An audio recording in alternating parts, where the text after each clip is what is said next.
Selamat datang kembali di channel YouTube aku, Suka Bercerita. Jadi pada video kali ini aku akan bercerita atau membahas tentang organisasi atau pergerakan yang bersifat radikal di era sebelum kemerdekaan Indonesia. Lalu apa aja sih organisasi itu? Jangan lupa tonton video aku sampai akhir. Nah, jadi perkembangan pergerakan nasionalisme di Indonesia itu mencapai titik kemajuan saat setelah didirikannya pergerakan Budi Utomo. Dan pada masa itu juga, pada masa perkembangan pergerakan nasionalisme itu juga tak hanya ada satu pergerakan Budi Utomo aja, melainkan ada Sarekat Islam dan juga ada Muhammadiyah. Nah, setelah itu ada juga tuh namanya periode nasionalisme politik. Nah, di dalam periode tersebut juga ada beberapa pergerakan atau organisasi. Yang pertama ada Indispartits atau yang disingkat sebagai IP, yang mana para pemimpinnya tuh ada 6, termasuk 3 serangkai yang kita ketahui. Yang pertama ada Ki Hajar Dewantara, kemudian ada Dr. Cipto Mangunkusumo, dan juga ada Bapak Edward Dewes Dekker. Kemudian ada juga gerakan perempuan dan juga gerakan pemuda. Nah, kemudian ada periode yang ketiga, yakni periode radikal. Nah, periode ini yang akan kita bahas pada video kali ini. Namun, sebelum kita membahas tentang organisasi apa aja yang dianggap radikal pada saat itu, terlebih dahulu kita akan membahas tentang pengertian dari periode radikal tersebut. Nah, kenapa sih kok bisa disebut dengan periode radikal?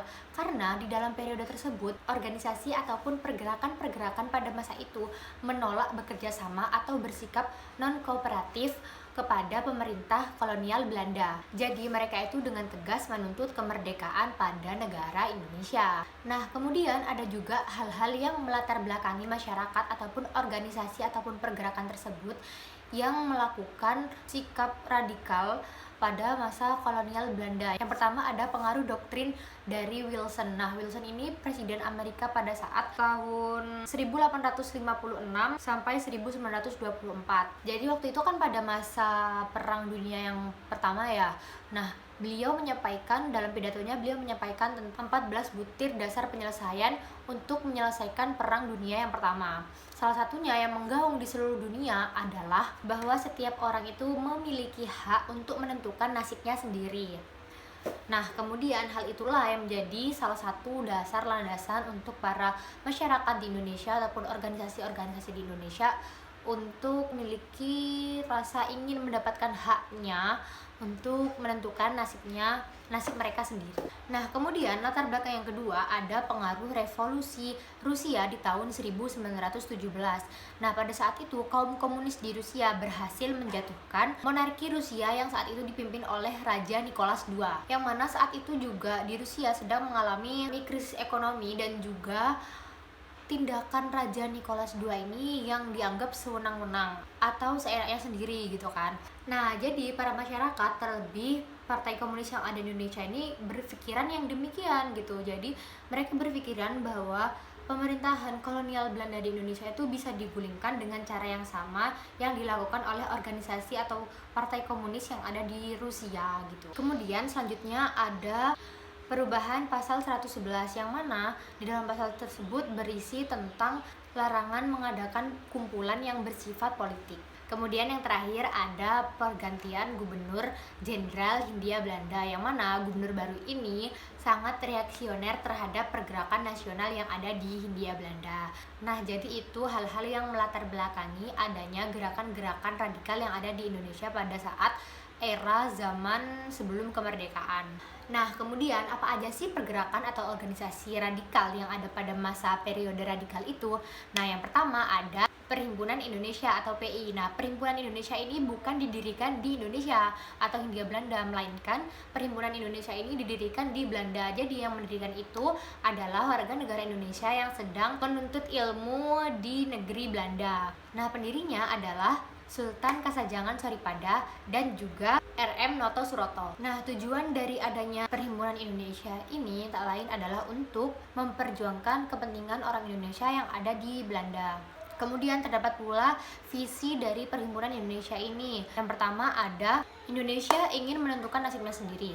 Yang kedua, bangsa Indonesia mengandalkan kemampuan dan kekuatannya sendiri. Yang ketiga, ada Indonesia harus bersatu untuk melawan penjajah. Nah, kemudian pada partai yang kedua ada Partai Komunis Indonesia atau yang disingkat dengan PKI. Tentunya teman-teman semua sudah pada nggak asing dengan partai yang satu ini, karena sejak saat beredarnya film G30S PKI, jadi udah nggak asing lagi di telinga kita tentang apa sih itu PKI gitu kan. Jadi paham komunis di Indonesia ini pertama kali dibawa oleh seorang Belanda pada tahun 1913, yang mana beliau adalah seorang sosial demokratis atau Partai Buruh Sosial Demokrat yang ada di Belanda. Nama pria itu adalah Sniflit. Kalau misalnya salah dalam pembacaannya bisa tolong dikoreksi ya. Jadi dia tuh pertama kali mendirikan paham komunis di Indonesia ini dengan membawa paham Marxis ya, yang pusatnya itu berada di kota Semarang. Nah, pada awalnya organisasi yang dibawa oleh Sniflit ini nggak digubris dengan masyarakat di Indonesia atau masyarakat di Hindia Belanda pada masa itu. Namun Sniflit tuh nggak kehabisan akal gitu ya, nggak kehabisan pikir. Jadi beliau tuh langsung mencari akal supaya bagaimana orang-orang itu tertarik dengan paham yang dibawanya. Jadi kemudian beliau turut bergabung dengan organisasi Sarekat Islam. Nah, di situ berhasillah beliau itu mempengaruhi dua orang pimpinan cabang SI atau Sarekat Islam yang ada di Semarang, yang bernama Semaun dan Darsono. Nah, kemudian disitulah organisasi yang dibawa oleh Sniflit ini berkembang sehingga nantinya menjadi organisasi Partai Komunis Indonesia itu, atau yang disebut dengan PKI. Nah, organisasi radikal selanjutnya ada PNI atau Partai Nasional Indonesia. Nah, tujuan didirikannya partai ini adalah untuk menyatukan paham-paham yang lain gitu kan. Nah, jadi di Indonesia itu terbagi menjadi beberapa paham. Ada yang paham Islamisme, Marxisme, dan lain-lain. Jadi adanya Partai Nasional Indonesia ini diharapkan untuk menyatukan paham-paham yang lainnya itu. Partai ini didirikan pada tahun 1927 dengan Soekarno sebagai ketuanya. Nah, kemudian Partai Nasional Indonesia ini mengalami sedikit keruntuhan karena pada masa itu Soekarno sebagai ketua dari Partai Nasional Indonesia ini beserta kawannya itu dipenjarakan. Jadi untuk menjaga anggota Partai Nasional Indonesia yang lainnya, ada tuh namanya Pak Sartono sebagai pemimpin ingin membubarkan Partai Nasional Indonesia. Ya dengan tujuan agar anggota yang lainnya itu nggak kena terjerat, karena itu kan termasuk sebuah organisasi terlarang pada masa zaman pemerintahan kolonial Hindia Belanda.